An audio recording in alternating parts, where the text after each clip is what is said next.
Guys, that means when we sell this thing, not only are we going to make north of $800,000, we're also going to realize another $500,000 in liquidity at 0% interest, no balloon. What? What? That's just crazy. $1.3 million? Yes. One deal? One deal. One phone call. One follow-up. Shut the front door. Like, seriously? That's why this is so cool, man. I'm getting goosebumps because it really is. Creative finance is just the coolest shit ever. So let's talk about now our best deal in company history. Cory, what's the address? The address is 210 West 3rd in St. Anthony, Idaho. Where the heck is that? Little town. It's about 40 miles away from Jackson Hole, about 20 miles north of Idaho Falls over in eastern Idaho. Okay. What was the lead source for this one? The lead source on this one was actually a cold call. Okay. Cold call. TTP, baby. Mm-hmm. This one was bananas, guys. Like, in true Brent Daniels fashion. It was bananas. What made this the best deal in company history? There's a lot of things, but it's going to be the biggest spread any deal we've ever done with the best asset probably that we've ever bought. Okay. So let's start with what was the seller's situation? Yeah.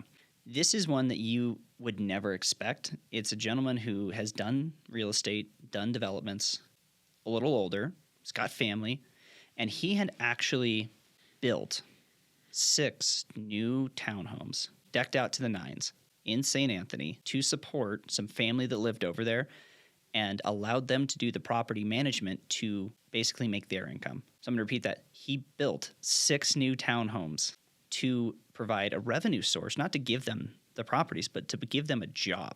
What could go wrong? Seriously, what could go wrong? How many times do we come across this where family members just mixing business and family and giving people handouts? It never works out.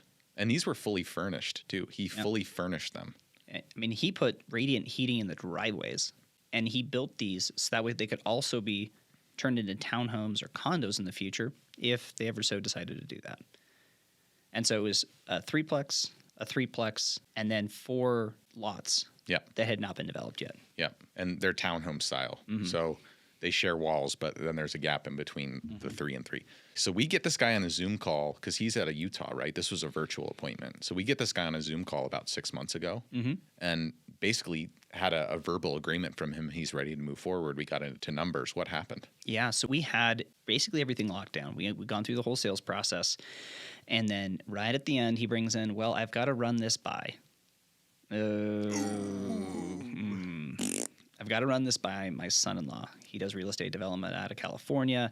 So, okay, same day, maybe next day.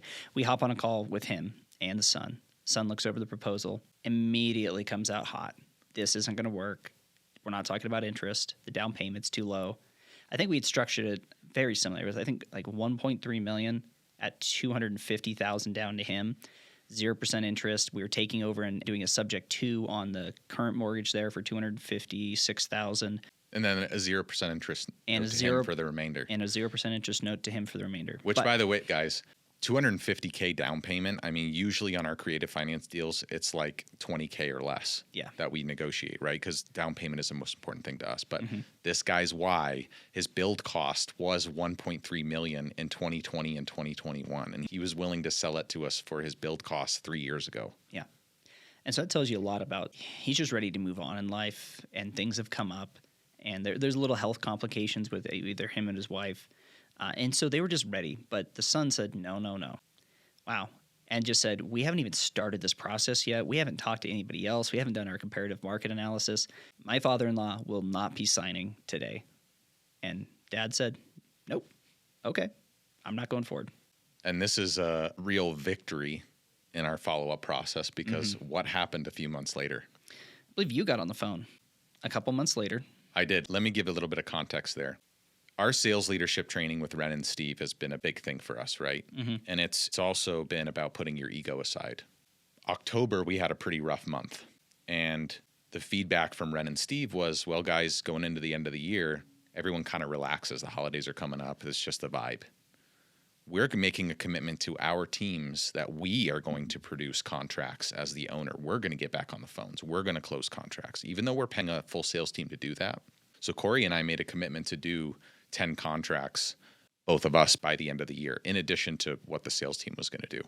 Because of that commitment and putting our ego aside and getting our hands back into the business, one of the Saturdays that I was calling through leads in our database as the owner produced this fruit and produced this deal.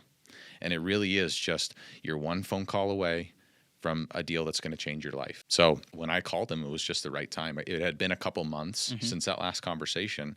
And he was like, yeah, I'm going to talk to a realtor next week.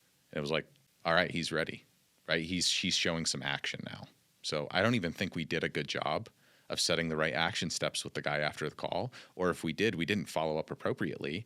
But just because right place, right time, I was going through the leads, boom, he's ready to go. A lot of this is a timing thing for people, right? To be ready. So we get him on the phone. We find out that he's having even more health complications. And his request was, if you can just come up more on the down payment and help me out there, I'm ready to do something now. And so we locked him up that day or the next day. So what were the end numbers of this deal? So because of what you just said, we ended up coming up on the down payment. And this is a big number, $550,000 for the down payment. Yes. That's a big number. Yes. $1.3 million purchase price, subject to on the first position note for $256 left, and the remainder on 0% interest, seller finance. That's ridiculous. And right? again, he built it for 1.3 a few years ago. Okay. But what are these worth as is?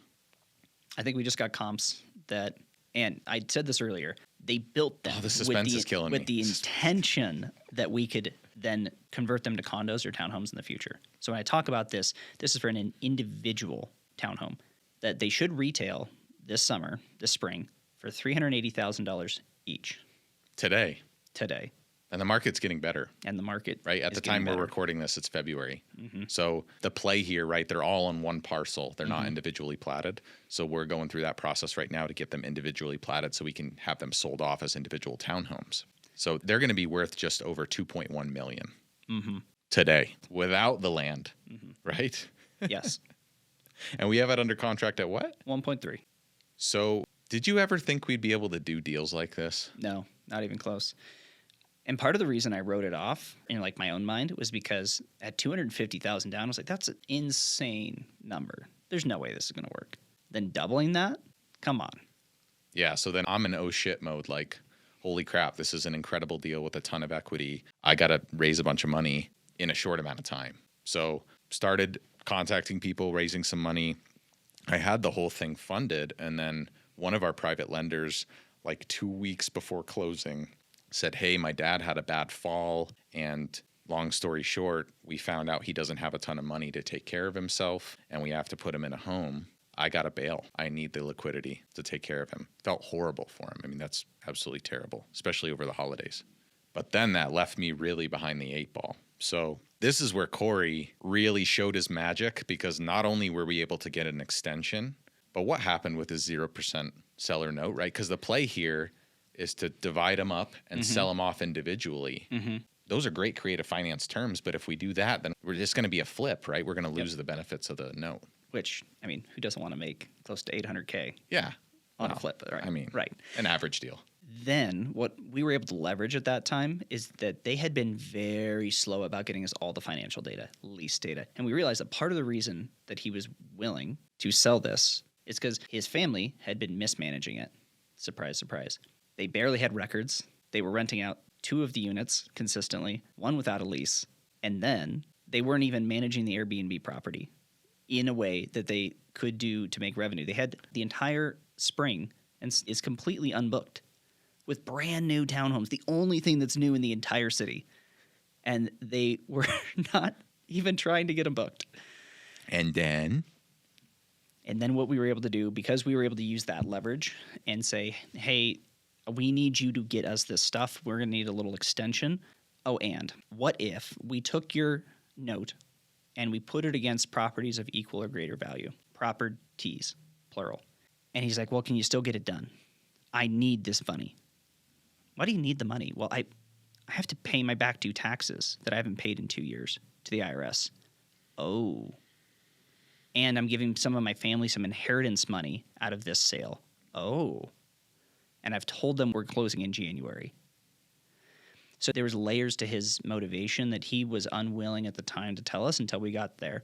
And so we were able to structure where we actually split his $500,000 seller note across 5 separate properties, because we didn't have each an individual property that was worth more than $1.3 million, but collectively we did. And so we were able to put that across 5 different properties that we have no intention of selling anytime soon or refinancing anytime soon. So that way it's at 0%, $3,000 a month payments to him, which currently gets covered by what's coming in on that property. Oh. So guys, that means when we sell this thing, not only are we going to make north of $800,000, we're also going to realize another $500,000 in liquidity at 0% interest, no balloon. What? What? That's just crazy. $1.3 million? Yes. One deal? One deal. One phone call. One follow-up. Shut the front door. Like, seriously? That's why this is so cool, man. I'm getting goosebumps because it really is. Creative finance is just the coolest shit ever. The guy got what he wanted. I don't know how many days he has left, but now he gets his money. He's able to do what he needs to do. We got the deal of the year. The number of layers, and this is what goes back to what we were talking about in the beginning of the episode, which is like, in order to be the proper people and leaders that we want to be, there's like somebody listening to this, there's no way that somebody, speaking for myself, and I have heard this, of people doing deals like this before, right? And it just went completely over my head, and I'm like, there's no way I could ever do that, or if I could, it'll be a long time from now, whatever.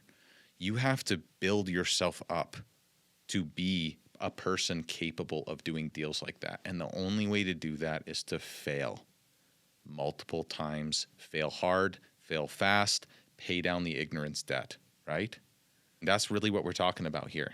And so for people that are like, I need some motivation to make calls, I'm scared to take action, this is the cost. $1.3 million. Yeah. And again, on that note, and kudos to you, would we have felt as comfortable doing this if you had not gone through and paid the ignorance debt of going through other developments and other lot splits and knowing which questions to ask, who to get proactive with, what architects, what surveys that needed to be done proactively before we even closed on the property to de-risk and say, okay, well, I'm not going to buy something that I can't split, that I can't realize that $800K. And no. Because you went through that pain, you went through that failure, you were like willing to do that because you didn't know what the benefit would be, but this is the benefit. Yeah, and guys, you can go listen to prior episodes where I talk about, we got a few episodes out already about a 43-unit deal I did. There's a 12-unit that was a complete disaster that'll be on a future episode. I would have never been capable of a deal like this if I hadn't eaten shit on those. That's the truth. So wrapping that one up, has that deal changed your mindset about what's possible? Oh, absolutely. And we had conversations about this where like you're going through the slog and you're just not seeing results. And then you combine one idea together with another thing you've actually been practicing, this subordination and substitution of collateral. It's like, oh, wow, that's really powerful. This is how we can XYZ, whatever it is in the company. Oh, not only can I do it with this, but I can scale this into something else. That's really cool. And it completely changed my mind frame. Love it, man.